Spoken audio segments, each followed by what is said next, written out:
among other things, that we should radically change this No Child Left Behind law.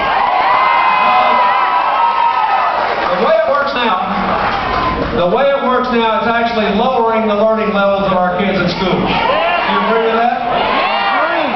Because the law says we want Indiana kids to learn at global levels of excellence. We do too, don't we? Yeah. And we know that we can. We know all our kids, without regard to race and income, can. We actually know that because of brain studies now. There's very sophisticated machines that take pictures of all of our brains. And all these studies show that over 98% of all the children on Earth, not just in America, on Earth, have the brain power to learn 100% of what they need to know in a global economy. So we want our kids to learn at that level, and we know they can. Okay? And we know, by and large, there is a gap in what our young people are learning and what our competitors are, and we know why that is. Because their school years are longer, because they have national education standards they've worked for decades on, because they pay their teachers in the skill areas, science, math, more, and they train them harder. They're constantly retraining them.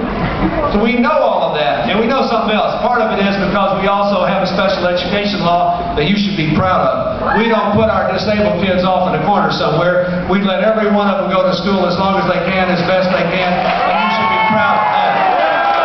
Okay. The problem with No Child Left Behind is it says to this school district, we're going to give you 5 tests 5 years in a row, and we're going to give you federal money based on how your kids do on the test. Okay? And then it winks at you.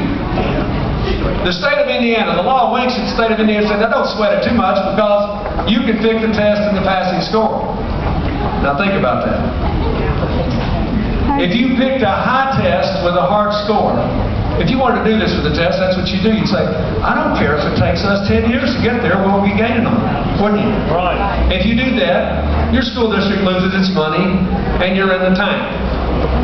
If you pick an easy test with a low score, they cut you a check every year, and over time your kids learn less. Meanwhile, the teachers and the kids and the principals and the parents, they all hate your teaching to the test. 80% of our schools are already teaching less history, cutting back on their music programs, their arts programs, their political science programs. This is not working. Hillary believes instead what the federal government should do is to invest more in helping the school districts recruit and deploy and constantly retrain and pay well science, math, technology, and language teachers. And that we should achieve levels of excellence not through this test, but the same way, look at the Army people that are here. I presume, let's just look at this.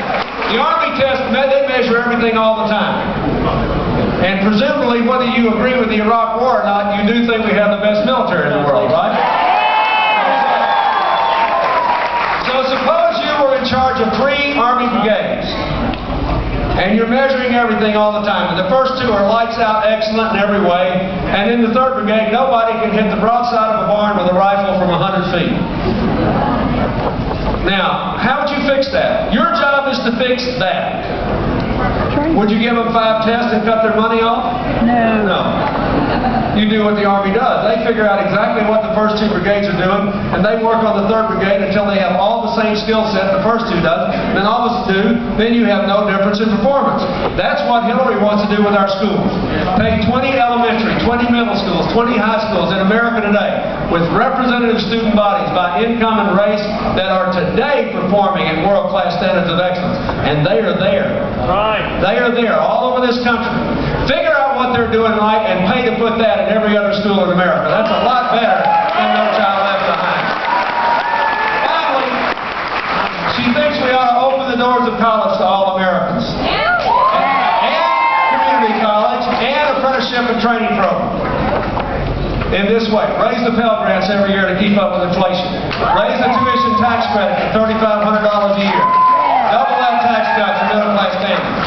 Give young people more chances to work their way through college with AmeriCorps community service jobs. And crack down on the abuses of the private student loan companies that are charging these kids up to 20% a year. Hillary and I were broke when we were in school. We had to borrow money, but we could get it for 2% from the federal government. She wants to go back and make these people compete. bill. She took time off to go back to the Senate to pass a bill called the Student Borrower's Bill of Rights, which says to every college graduate in this country, you have an absolute right to pay your loan back as a small fixed percentage of your income over a longer period of time, which means don't you dare drop out because you're scared to borrow $10,000 or $20,000 more. You cannot be bankrupt. You can fix your repayment obligation. That's the kind of thing a president ought to do to make this country grow. Okay, so that's my first case for her.